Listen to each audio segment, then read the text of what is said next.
еңбектеген баладан бастап еңкейген қарияға дейін сенетін, іздейтін нәрсесі әділеттілік. Бізге партияға мүше болуға ниет білдірген азаматтардың саны 700 мыңнан асып кетті. 800 мыңға таяп қалды. Әділеттілікке жету үшін, әділетті қоғам құру үшін не істей аласыз? Төртінші билік арнасына қош келдіңіздер. Бүгін біздің студиямыздың қонағы Әділет партиясының мүшесі, кандидаты Рауан Кенжеханұлы.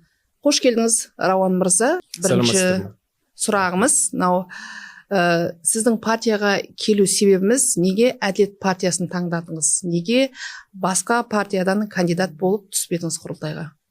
Өздеріңіз білесіздер, біз биылдан бастап жаңа конституцияны қабылдап, мүлде бір алдымызға жаңа мақсат қойдық ел ретінде, жаңа келісімшарт дейміз бұны мемлекет пен қоғам арасындағы, және Қазақстан болашақта қандай болу керек, қандай жолмен жүру керек, қандай құндылықтарға сүйену керек деген сұрақтарға жауап беретін ең маңызды құжатымыз осы конституция.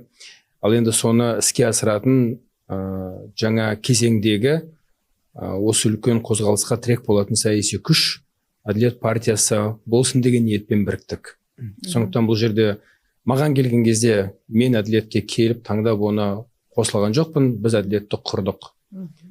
Естеріңізде болса, 15 адам бастамашы топ ретінде, олар оның алдында осы конституцияны жазуға, оны қабылдауға жауапты болған үлкен жұмыс тобының құрамында жұмыс істедік. Сол жерде таныстық бәріміз, кейін осындай ниетпен шығып, осы ұсынысымызды басқа да ұйымдар жоспарладыңыздар ма? Жоспарладық, іске асырдық, тіркедік. Одан кейін оның құрамына осындай қазір басқа да Қазақстандағы қоғамдық ұйымдар, үлкен партиялар қосылып жатыр. Енді өзіңіз туралы таныстырып кетесіз ба? Сіздің осы карьералық жолыңыз қалай басталды, саясатқа келуіңізді қалай болды? Елге пайдалы болу үшін міндетті мемлекеттік қызметте болу шарт емес. Қазақстанда еңбек ететін, Қазақстанның азаматы болып табылатын адам қандай еңбекпен айналысса да еліне пайдалы бола алады. Осындай ниетпен мемлекеттік қызметтен кейін де, кәсіпкерлікте жүрген кезде де, қоғамдық жұмыста жүрген кезде де, халықаралық қазақ тілі қоғамының президенті ретінде де, білім групп компаниясының негізін қалаушы ретінде де, біз қайда жүрсек те осы Қазақстанның мемлекет ретінде, ел ретінде дамуына үлес қосқымыз келді. Ал енді осыған дейінгі жинаған түрлі қызметтегі тәжірибеміз, көргеніміз, білгеніміз, Қазақстанда шетелде оқыған, жинаған білімімізді қазір енді осы жұмысқа салып жатырмыз. Оның барлығы да пайдалы болады деп ойлаймын. Соның ішінде өзіңіз сұрап жатсыз ғой, қандай қызмет жолы болды деп. Мен бірінші жұмыс істеген жерім қоғамдық ұйым, үкіметтік емес ұйым. Одан кейін журналистика хабар арнасында жұмыс істедім. Одан кейін аймақтарда телеканалдың басшысы болдым, облыс әкімінің кеңесшісі болдым. Кейін кәсіпкерлікпен айланыстым. Одан кейін Қызылорда облысында облыс әкімінің орынбасары болдым. Соңғы 15 жыл қоғамдық және осындай бизнес шаруасында жүрміз. Бірақ қайда жүрсек те тағы да қайталап айтқым келеді. Біз өзімізді осындай елдік жұмыстан, міндеттен, мүддеден ажыратып көрген жоқпыз. Яғни сіз дайынсыз қазіргі уақытта? Біз енді ойымыз бар, ұстанымымыз бар, ортаға салатын идеяларымыз бар. Көргеніміз, жинағанымыз, маман ретінде, кәсіпкер ретінде де, қоғамдағы түрлі жұмысқа араласатын азамат ретінде де біздің қоғамға, мемлекетке береріміз бар деп ойлаймын. Енді өзіңіз Әділет партиясының мүшесіз, Әділет партиясын бірге құрдық, үлесімізді қостық. Саяси кеңестің мүшесі. Бірге құрдық, үлесімізді қостық деп айтып отырсыз. Енді басқа партиямен салыстырған кезде Әділет партиясының айырмашылығы неде өзі? Әділет партиясы, жаңа айттық, содан бастадық та өзі. Бұл басталып жатқан Қазақстан дамуындағы жаңа кезеңнің өзін саяси тірегі ретінде таныстырады. Ол не деген сөз? Көп адам шынында да оған мән бере бермейді, бірақ жаңадан қабылданған конституция, президенттің бастамасымен жазылған, құрастырылған, бұл қазіргі әлемдегі саяси, технологиялық, басқа да өзгерістерді ескеретін, Қазақстанға алдағы кезеңге мүлде жаңа алдына мақсат қоятын, одан кейін қоғам соған сүйене алатын жаңа құндылықтар ұсынған мүлде жаңа тұрпаттағы негізгі заң болып шықты. Конституцияда айтылған заң мен тәртіп секілді, әділетті Қазақстан секілді, одан кейін білім мен технологияға сүйенетін мемлекет пен қоғам құру деген сияқты дүниелердің барлығы бұл Қазақстанның жаңа идеологиясы. Біз енді ол туралы да көп талқылайтынбыз, қоғамда ол туралы талқы өте көп. Бізде идеология бар ма, қандай идеологияға сүйенеміз деген сияқты. Міне идеология, әділетті Қазақстан. Еңбектеген баладан бастап еңкейген қарияға дейін сенетін, іздейтін нәрсесі әділеттілік. Қызметте болсын, өмірде болсын, кез келген адаммен қарым-қатынаста болсын, әділеттілік іздейді. Әділетсіздік болса, онда көңілі жабырқайды, ренжиді, әділеттік үшін шамасы келгенше күреседі. Ол кез келген адамға тән нәрсе. Сол сияқты қоғамда, Қазақстанда өзін әділетті қоғам болуға, әділетті мемлекет құруға, әділетке сүйенетін экономика құруға бет алып жатыр. Біз соның негізгі қозғаушы күші осы үлкен идеологиялық бағыттың саяси тірегі болғымыз келеді. Әділет партиясының негізгі ұстанымы, бағыты, ойы осы. Қазір көп нәрсе осы партия туралы, оның ерекшелігі туралы айтып кеттіңіз ғой. Енді халықпен осы сіздердің қазір қойып отырған халыққа береміз деп отырған көптеген сенімдеріңізді осы халықтың алдында өздеріңіз ақтай аласыздар ма? Ақтауға барымыз саламыз, тырысамыз, ол біздің міндетіміз. Біз осы аралықта 3 съез өткіздік. Қоғам тарапынан сіз халық деп отырсыз, сол халқымыздың атынан үлкен сенім бар екендігін сезіп отырмыз. Осы аралықта бізге партияға мүше болуға ниет білдірген азаматтардың саны 700 мыңнан асып кетті. 800 мыңға таяп қалды. Бізді қолдап келіп жатқан қоғамдық ұйымдар көп. Сондықтан бұның барлығы үлкен жауапкершілік жүктейтіні рас. Біздің міндетіміз әрине осы сенімнің биігінен көріну, барымызды салып, қазіргі мына сайлауалды бағдарламасының аясында берілетін уәделер, жасалатын, айтылатын серттер әрине өмірге айналу керек. Соның ең басты негізгісі бұл Конституция. Сол біздің күнделікті өмірдің айнымас шындығына, күнделікті тіршіліктің қағидаттарына айналуы тиіс. Біздің міндетіміз соған еңбек ету. Қазір мынау халықпен бірге кездесу жүргізесіздер. Қай өңірлерден бірінші бастайсыздар өздеріңіз? Мысалға өзіңіз қай өңірге барасыз, қай өңірлерді аралайсыз? Түркістан біздің саяси тарихымыз үшін ерекше орын. Қасиетті Яссауи бабамыздың кесенесі бар. Соның төңірегінде біздің талай хандарымыз жатыр. Қазақ хандығының, қазақ мемлекеттілігінің тарихындағы Түркістанның орны ерекше. Одан кейін енді еліміздің батысында, шығысында, оңтүстігінде түгел барлық аймақтарға міндетті түрде жету, бару, тек қана облыс орталықтар емес, ауыл аймақтарға, елді мекендерге жету, азаматтармен кездесу, өзіміздің бағдарламамызды таныстыру. Ол бағдарламаға қажет болса қосымша ұсыныстарды, талап тілектерді жинау. Соның негізінде осында мамандардың күшімен өткен көптеген стратегиялық сессиялардың негізінде жасалған бағдарламаны ары қарай жетілдіру, кездесулердің аясында жиналған пікірлерді, қойылған сұрақтарды сараптай келе бағдарлама одан да ары қарай жетіледі деп ойлаймын. Тағы да осы жақында, оның алдында да сіздердің партияларға көптеген журналистердің сұрақ қойылып жатты. Миллионерлерден жиналған партия дейді. Енді осыған сіз өзіңіздің ойыңызды білдіре аласыз ба? Бірінші кезекте ол ауқатты азаматтардың барлығы үлкен шаруаның басындағы кісілер, үлкен кәсіпорындар басқарады. Мысалы Андрей Лаврентьев басқаратын Кармет, не болмаса Алюр, Сарыарқа автопром сияқты мекемелерде 100 мыңның үстінде адам жұмыс істейді.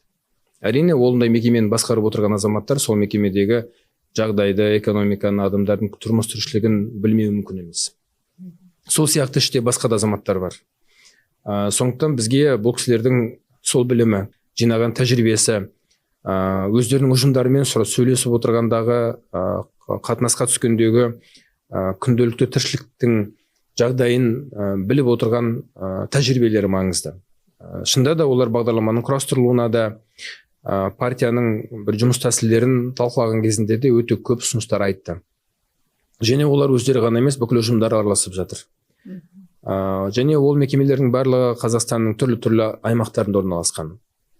Қостанай, Қарағанды, Алматы облысы деген сияқты. Осы аймақтардың барлығынан бізге делегаттар келді. Соның ішінде осы үлкен кәсіпорындардың қызметкерлері келді.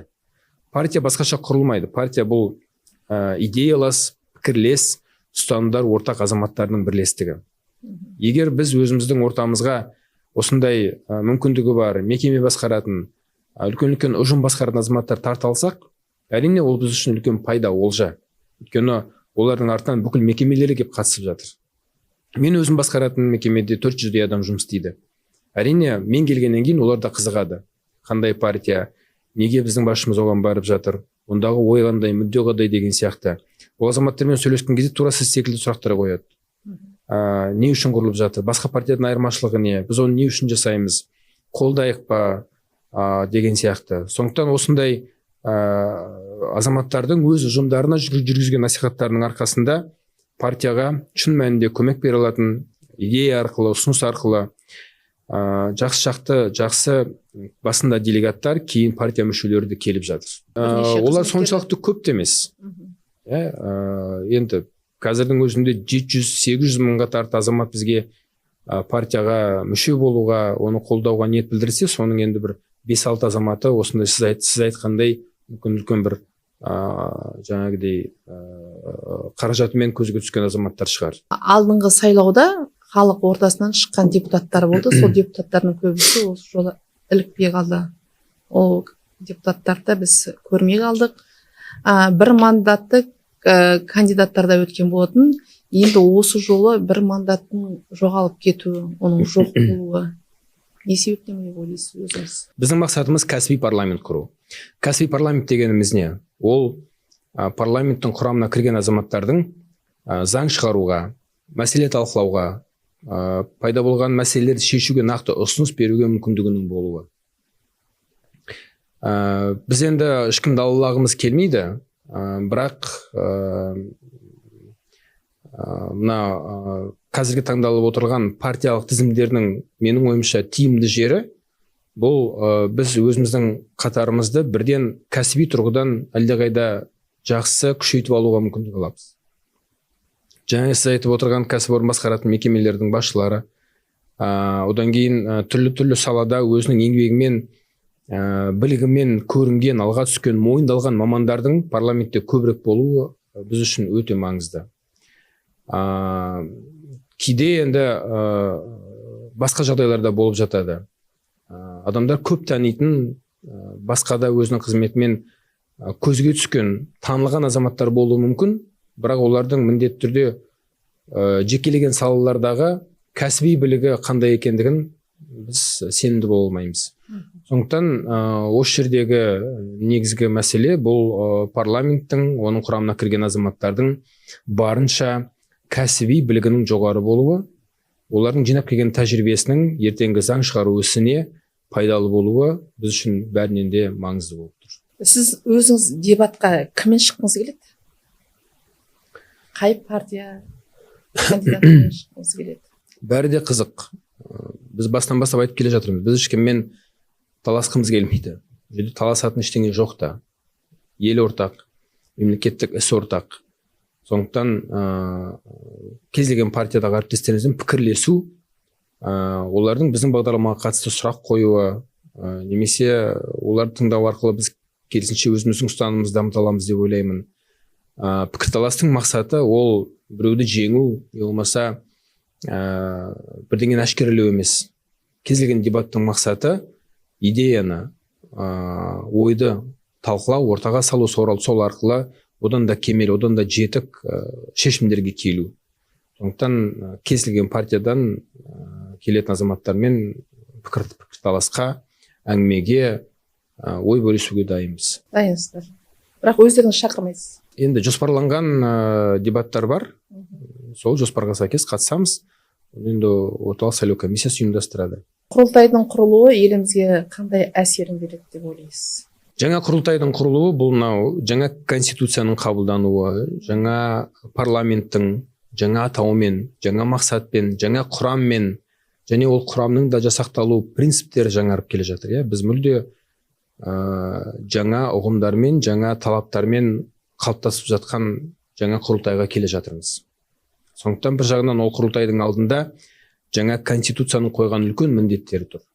Екіншіден, ол құрылтайдың құрамы мүлде жаңаша жасақталып, жаңадан құрылған партиялардың күшімен, ол партияға келген жаңа адамдардың күшімен, одан кейін жаңа сіз айтып отырған басқа принциптермен іріктелген азаматтардың күшімен жұмыс істейтін мүлде жаңа құрылтай.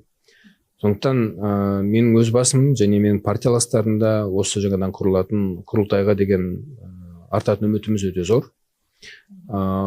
Сол құрылтайға келген азаматтардың қабылдаған шешімдері, қабылдаған заңдары барлығымыз жалпы халықтық референдумда қабылдаған конституцияны іске асыруға көмектесетін негізгі күш болады деп ойлаймын.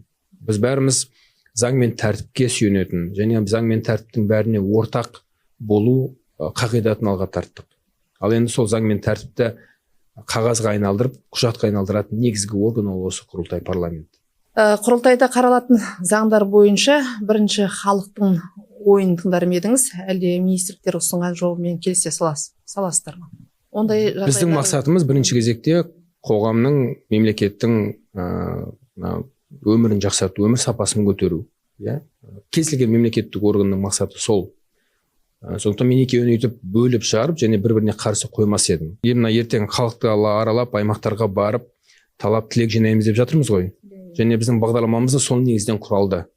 Сала бойынша шешілмеген қандай мәселелер бар. Шешілмеген мәселе әрқашан болады. Ол өмірдің заңдылығы. Қандай жағдайда болмайық, бізге үнемі алға қарай даму керек болады, өзгеріс керек болады. Ол өзгерісті іске асыру үшін тетіктер керек. Оны дайындайтын мемлекеттік органдар бар. Қалай болғанда да ол мемлекеттік органда отырған азаматтар да сол халықтың бір бөлігі, соның ішінен шығып, қызметке барып жұмыс істеп отырған. Олар сол үшін оқыды, білім алды, тәжірибе жинады. Заңның қалай жазылатындығын, қалай қабылданатындығын бұл маман ретінде олар біледі. Біз өзіміздің тәуелсіздігіміздің осы көп жылдары бертінге дейін әділдік туралы, әділеттілік туралы айта алмадық. Өйткені әділдікті аңсау үшін және әділеттілік үшін күресу үшін де белгілі бір жағдай керек. Біз ол уақытта тұрақтылық туралы көп айттық.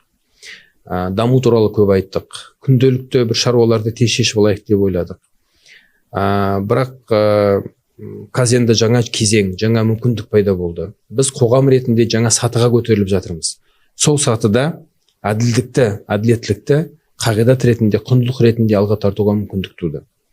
Сондықтан мен көпшілікті осы мүмкіндікті пайдаланып, осы әділеттілік туралы ойланып көруге, өзі үшін әділдік пен әділеттіліктің не екендігі туралы бір кішкене пайым жасауға.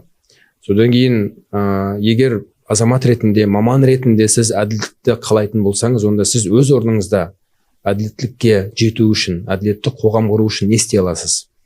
Сол бағытта ойлануға, бізге ұсыныстар беруге, сол пайымның түйіні ретінде осы бір әділет деп аталатын партияның амалын, қимылын, қозғалысын, жоспарын қолдауға шақырамыз. Осымен біз өзіміздің эфирімізді аяқтасақ, сізге болашақта саяси додада сізге сәттілік тілейміз. Рахмет.